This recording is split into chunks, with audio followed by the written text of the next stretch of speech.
between them. And as expected, a lot of the attacks were aimed at Senator Bernie Sanders and Mayor Pete Buttigieg, the candidates who may or may not have won the Iowa caucus and who are currently the clear frontrunners for New Hampshire, according to the latest NBC News Marist poll. Now, this all comes at the end of what was a disaster of a week for Democrats, including critical failures in counting votes cast in the Iowa caucus and Trump being acquitted of the 2 articles of impeachment, which, as you can see, he was all too happy to brag about at the National Prayer Breakfast on Thursday morning. This is a prayer breakfast. Trump is also enjoying a 49% approval rating, his best in Gallup polling since he took office, and a whopping 94% approval among Republicans, up 6 points since early January and 3 points higher than his previous best among the GOP. With me now, staff writer at The Atlantic, Edward Isaac Dover. He's also in the midst of writing a new book, You Are Right to Be Concerned, Democrats in Crisis in the Trump Years. Also with me, former mayor of Philadelphia, Michael Nutter, who's supporting Michael Bloomberg in his run for the White House.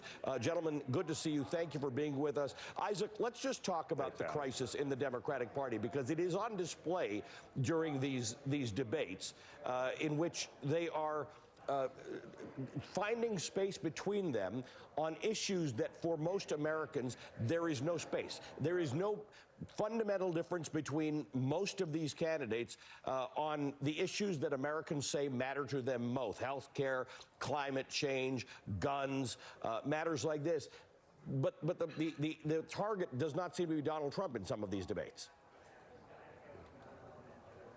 Yeah, and what this potentially does is draw out bigger divisions that will last between the candidates in a long, drawn-out primary that could go, at this point, into the convention in July in Milwaukee. The idea of a contested convention, which seemed ridiculous a year ago, seems more realistic almost by the day at this point.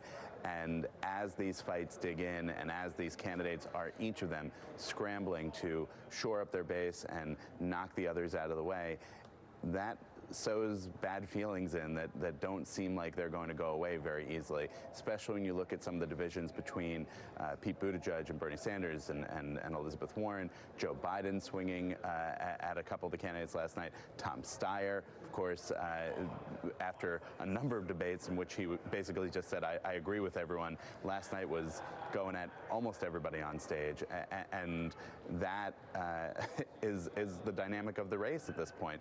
And even we see Amy Klobuchar trying to distinguish herself that way too, taking swings all over the place. This is now into 2020. We are 9 months from November. Yeah. We are just a few months from when theoretically this would be settled, and it is nowhere near settled. Right, and I hear people, Michael, saying, don't worry, by Super Tuesday, this will all be worked out and everybody will unite around a candidate and that'll be fine. I think back to 2012 when the Republicans realized that didn't happen with Mitt Romney. People didn't, it was too late. He went in hobbled because there had been such attacks by others running against him in the nomination. There is some concern that an obvious target like Donald Trump, a target not just of Democrats but of moderates and of Republicans who don't like Donald Trump, are not going in with the ammunition necessary for a president that is riding high right now and is 9 months away from an election. Well, you know, Ali, the fact of the matter is that some number of Democrats, you know, still have not healed and reconciled from 2016. And often are still fighting some of those battles. That's not helpful. And at some point in time, as you know, as Edward said, you know, there's going to be a nominee, or there'll be, you know, a contested a convention. But someone has to come out of Milwaukee strong and with everyone united. And so, you know, circular firing squads generally don't work out too well. You might feel good while you're firing away, but ultimately, it's a pretty bad outcome.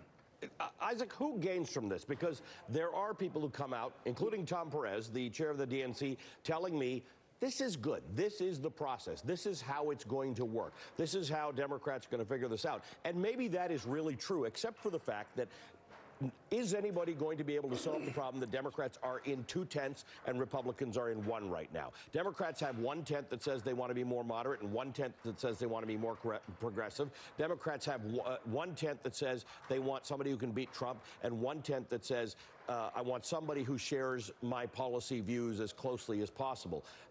That seems to be a bigger mend than which one's going to be the nominee.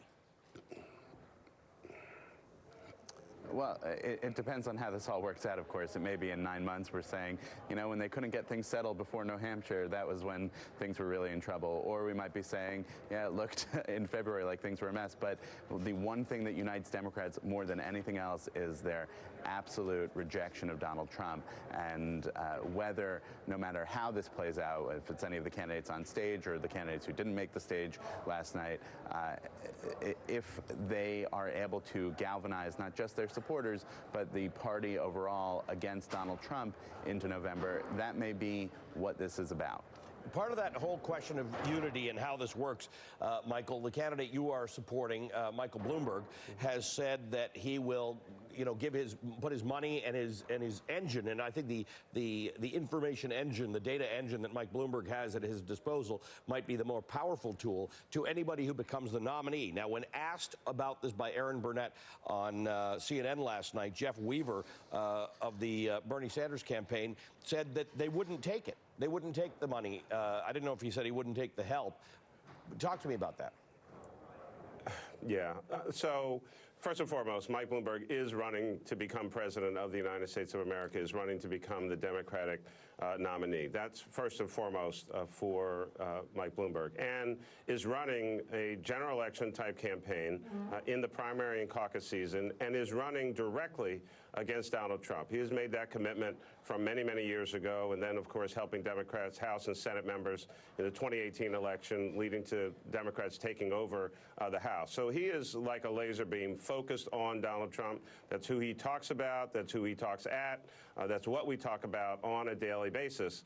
And he has been consistent in that effort. In addition, recognizing that, you know, sometimes things don't work out in politics, has already made the commitment to support whomever the nominee is. And so, you know, people say a lot of things during the course of the primary. I would hope that if somehow Mike Bloomberg is not the Democratic nominee, that whoever that person is, that they take all the help and support that they can get, because you're going to need it in the general election against a united Republican Party, a well-financed Republican Party, and a party that has rallied around possibly the most damaged presidential candidate in modern history. But he's their candidate, and they're going to rally around him.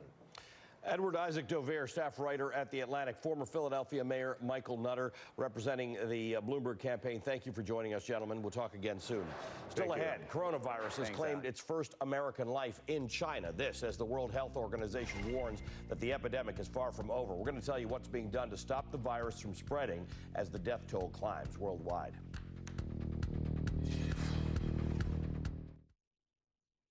So you want to be president? My podcast is about what it takes to get the nomination. 6 episodes, 6 timeless themes that separate the few winners from the many losers. So you want to be president with Chris Matthews. Episode